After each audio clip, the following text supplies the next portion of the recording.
Hi, I'm Carol Majahad. I am the coordinator of museum education at the North Andover Historic Society. And today we're at our other property, the Parson Barnard house, built around 1715. Today we are open. It is our final 17th century Saturday of the 2020 season. It is not a 17th century house. It actually was built in the beginning of the 18th century. It is more correctly a first period house. And originally these countywide celebration was named that, but 17th century Saturday was a lot easier for people to remember, and so there you are. Now, for many of the years of this building existing here in first the North Parish of Andover and then North Andover, it was thought that this was a house from the 17th century. In fact, they felt this was the house that Simon Bradstreet built for his wife and family, Anne, after their house burnt down in 1666. In the very first history of Andover, written by Abiel Abbott, he states that this is actually Anne and Simon Bradstreet's house. We always assumed that Abiel Abbott, because of the name Abbott, was a native of Andover, but as it turns out, he was part of the Abbott family that had moved to New Hampshire, and he came back and worked at the seminary at Phillips Academy, and he decided to write a history, and he started asking the locals what was the name of the house. Now, why would people mistake a 18th century house with a 17th century house? Well, the answer comes with that chimney, which if you look at houses around the old center, you will see that there's no other chimney around here like this. So that chimney is a remnant of medieval building techniques. It certainly is a style that the English settlers, the Puritans in particular, who settled Massachusetts Bay, brought with them. It's part of their English heritage. It's part of their customs. It gives them a sense of home. And so that was that was sort of a misleading factor. Now, the Historical Society itself has always been very puzzled. Why do we think that it was mistaken to be Anne Bradstreet's house? And so having a lot of deed work done, and a lot of deed work was done when the Historical Society bought the house in 1950, but detailed deed work. We had a board member who was also a real estate lawyer, and she got us documents that and compiled a book for us that no one ever had really looked at or had in front of them to look at. And at one point, this property was actually owned by Dudley, who was one of the younger sons, the second to youngest son of Anne and Simon. And he is one of the few Bradstreet descendants who stayed the next generation. And his wife's name was Anne. When Simon's wife, Anne, the poet, died in 1672, 4 years later, Simon remarries another Anne. But they're pretty much in Salem. But when it came to deeds and wills, obviously there was interest not only from Dudley and his wife, but also Simon and his wife, then second Anne. So in the deeds, there was one little phrase which was fascinating, and it said, the old house that sat on there. So there may have been, when Thomas Barnard bought the property in 1714 from Dudley, that there was an older dwelling here. So again, we need to do further research, but is it possible that this massive chimney was one of the remnants from the old house, and they decided to reuse the timbers and reuse that chimney? Don't know, but that's like the next phase. So what's fascinating about history is that you're always learning new things, and that would be something that we would actually like to explore and see, is that part of the possibility. The Historical Society does not have this house interpreted as 1715 all the way through. It actually depicts 4 different time periods. And so if we want to go inside, we can see how the house progresses from one time to another. Welcome to the inside of the house now, and we are in the room that depicts Thomas Barnard's 3 short years in this house after it was built. You can see very clearly around the ceiling and in the corners, we can see the building bones of the house. You can see the summer beam above. This is tells you right away this is a much older house. The floorboards are much wider. The fireplace is very, very big. And most of the heat, because they didn't have flues, would go right up the chimney. So as we go through the house, we will see some minor changes. It really doesn't change much in John's time. He might add a device like a fire back, but his fireplace is about the same. But this is something that's very important, to be able to come up with an efficient way to heat your house when you are relying on a fireplace. You can also see in this room that the wall around the fireplace is the only wooden wall in this space, and it's painted. It's the only place where there's paint in this room. There's whitewash every place else. And again, this is sort of your public wall, a wall that people want to look at, and because they're drawn to the fire. So if you're going to paint anything, you're going to paint that. The other walls are plastered, and they are whitewashed, and the plaster is right over little pieces of wood and being stuffed with all kinds of materials, so called mud and daub. And it doesn't give you a very smooth surface at all. The bed, this bed probably at some point would be a bed that would swing up during the day, so you'd have more use of the space in this room. This bed may or may not do that. I don't think any of us are brave enough to try it. But it is a rope bed, and again, this is where that expression, sleep tight, don't let the bed bugs bite. Obviously, the hay-filled bed, or what we would call the mattress, but also sleep tight doesn't mean keep the sheets tight, as we might imagine, but actually keeping those rope tight. Because if you don't keep the ropes tight, then everyone's going to fall in the middle. Very important thing. You'll notice that the only rug in this room is up on a table. These rugs were so expensive, they were part of your personal wealth. They were not something to walk on. You'll have to wait several rooms before you see a carpet that's actually down on the floor to walk with. All right, we are now in our second room, John Barnard's room. And the one thing you'll notice about this room immediately is it's much larger. Now, John is probably the person who came in and changed all of the windows. So as we said, Thomas would have had leaded, tiny little diamond-shaped panes in his windows. And clearly when the Historical Society decided to make the house 4 different time periods, it wasn't practical for them to change back the windows in his room, because they would have to close in much of the opening. They would have been much smaller. So the double-hung windows are definitely from John, and most likely he put them in. You'll also see that there are shutters. The shutters are there to control light and heat, not for people to sleep in, but more to keep the elements out. Remember, they didn't have storm windows the way we did. There are plenty of diaries that talk about wind and rain driving moisture into rooms. So this is something that's very important. And during the summer, by closing the shutters, you can actually keep the room temperature about 10 to 20 degrees lower than it would be otherwise. Now, everybody walks in, the first thing they see is a table, and they go, did the family eat here? And the answer is no. But because it is a bigger structure up in here, this would have probably been where John, as the minister, who's also at this time part of the government, not just the church, would hold his meetings. The meetings would be in the afternoon. And of course, to be a good host, you'd want to offer food. Now, the way people ate at this time is you had a large early breakfast. Then you would come in, and around noontime, you would have a big meal. More like our dinner, supper, and then later on they would have something that they called supper, but was actually much more like an English tea. They'd have some food that was left over, and they would serve it. If you think about the size of the pots they would use for cooking then, and trying to imagine climbing up the stairs with them, you can see right away that it wasn't practical. But we do know that they did use this to entertain people and to feed people at least this type of a meal, because of the closet with all of its plate holding devices along the side. And so the other thing to notice in this room, of course, is the bed has curtains. It should actually have curtains that go all the way around. It would be used to shut the bed off from the rest of the room.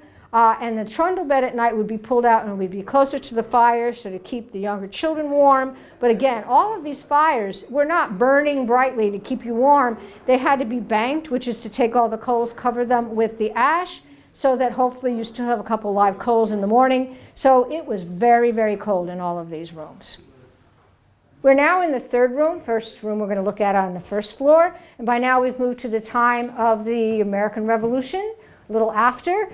Now, William Sims actually came to be the minister right after John Barnard died in 1757. But this room is a little bit later in his time here. And what's interesting about this room is how many physical changes were actually made to it.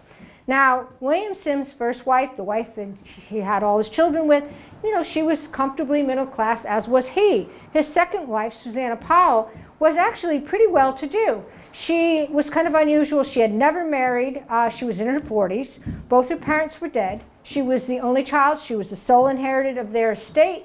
And she literally came here to the First or North Parish of Andover, which was at that time still considered to be pretty out in the country, pretty out in the frontier. She came to a house which was already about 50 years old, and she did what many of us would do, which is let's remake the house. Let's try to make it look a little bit more modern, particularly on these rooms that would be public rooms. You'll notice that just like the room we just left, the John Barnard room, this is on the larger side of the house. So again, one of the reasons this is transitional architecture is although the front tries to make you think you're sticking at a very symmetrical Georgian front, it actually is a much older style where you make a bigger room on one side to capture as much light as you possibly can, and of course heat in the winter. And so this is a bigger and more formal room, and this would have been their most important room. So one of the things she did is that she replaced her whole fireplace wall. Now we talked about earlier that fireplaces walls were always the most important, which is why you would have paint on them, because people would look there. Why? Because they'd be drawn to the fire. She really totally rebuilt the fireplace, and as you can see behind the wall, the old fireplace is still there, but she made a proper federal fireplace. Small, slanted sides, ability to heat the room with a much greater accuracy and dependability than the house was able to with the older style fireplaces. And as we've seen, fireplaces have sort of evolved. She actually added false walls, which in the next room you'll be able to see when we look at her wallpaper sample. And so all those posts and beams that we saw throughout the other two rooms in the corners and along the ceiling have suddenly disappeared. But of course, they're still there. They're behind those false walls. Putting these wood sheathing walls in allowed them to plaster, and it was much smoother and a much more formal finish than we had upstairs. She couldn't do anything about the summer beam in terms of really hiding it, or they'd be dropping the ceiling way too low. So instead, she had it encased. It's painted. There's a beautiful decorative bead at the corners, and it made it look like a much more modern house. In terms of furnishings, yes, now we see a rug on the floor. We see something very important, which is a grandfather clock. Now, clocks are just becoming in vogue, but they're still very expensive. And so she was able to afford a clock. Not that many people were. There's more textiles in the room. There are curtains. There are upholstered chairs. We're seeing paintings on the wall. This is much closer to when we say colonial. This is what we think of. But really, this time period is almost at the end of the colonial period and beyond it. So we're looking at a very different time period in history. The one thing I will mention, because every child who ever comes here asks what's in the corner, and those are, of course, broad axes and a halberd, and they would have been used, they were by this time, after the war, ceremonial. They'd be used in parades, but during the war there were some mounted units that would carry them, more for a status symbol. They could be used as a weapon, obviously. They are made out of metal, but their use dates way back into the Middle Ages. So we're in our final room here at the house, and this room depicts the time period of between 1815 and 1830. At this time, the house was no longer owned by a minister, but instead was owned by Simeon Putnam, who was the headmaster of Franklin Academy. Now, Franklin Academy was sort of the North Parish's answer to Phillips Academy, and while Simeon Putnam was here, they were actually pretty good rivals, pretty equal. In fact, when Simeon Putnam died, the Academy asked very much if he could be buried in their burying ground of famous scholars. That's how highly they kept him in regard. Now, this room has, of course, the most interesting feature is the wallpaper on the wall, which is a reproduction, but from our wallpaper dating device, which I find extremely inventive and was done many, many years ago, we can see that the wallpaper in this room is dated around 1815, and the wallpaper that, of course, is exposed behind the panel that opens is from 1765, and that is original wallpaper. That would have been the wallpaper Mrs. Sims put up on the wall. Now, Mrs. Sims, as we discussed before, was pretty wealthy, and so therefore she could afford wallpaper in 1765, whereas Mr. Sims, although a wonderful and renowned scholar, was not wealthy. So how did he have wallpaper on his wall? Well, because by the time he's living in the house, the Industrial Revolution has begun.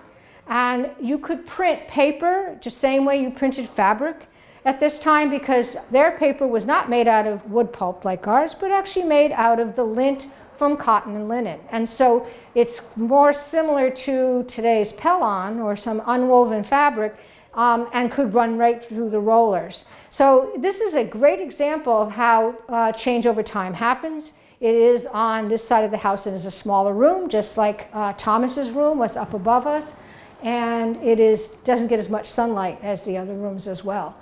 The one sort of stylistic feature in this room is the black painted mantle and black painted fireplace. And again, in many of the more wealthy houses, that would be made out of black marble. And then in the houses of a middling grade, they would hire someone to do fake graining, so it would look like marble. But many houses did what Simeon Putnam did and just paint it black to say, this is our style. Well, I hope you enjoyed your very brief visit with us today at the Parson Barnard House. Clearly, we are all hoping that next year will be a very different experience, and we hope that you will plan to join us for our 17th Century Saturdays next year, starting in June, and again, ending in October. Thanks for visiting. My name is Susan Haltmeyer. I'm here at the 17th Century Saturday at the Parson Barnard House. I am on the board of directors for the North Andover Historical Society. The society has been in existence for over 100 years.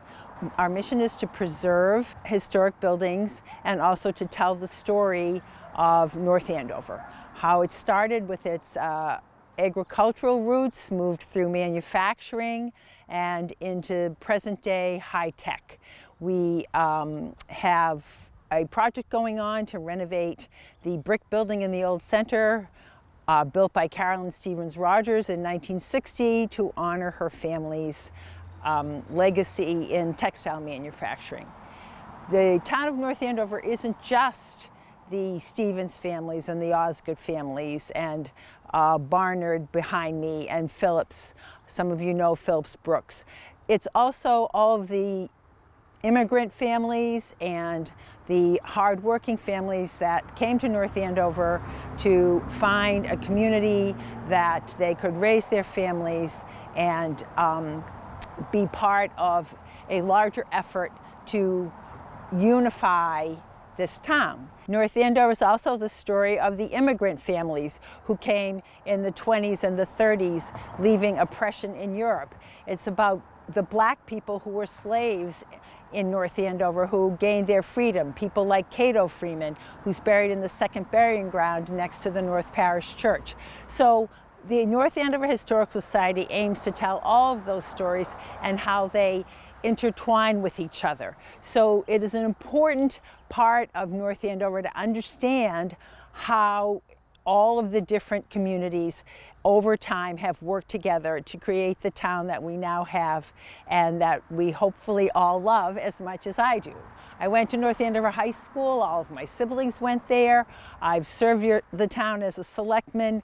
I love North Andover, and I would be happy to show you anything with the North Andover Historical Society, either here at the Parson Barnard House or when we open the new Caroline Stevens Rogers renovated brick building on the Common sometime next year. So thank you so much for supporting the North Andover Historical Society. You can find us online, you can join as a member, and you can come for all of our tours, which are always free. Thank you very much.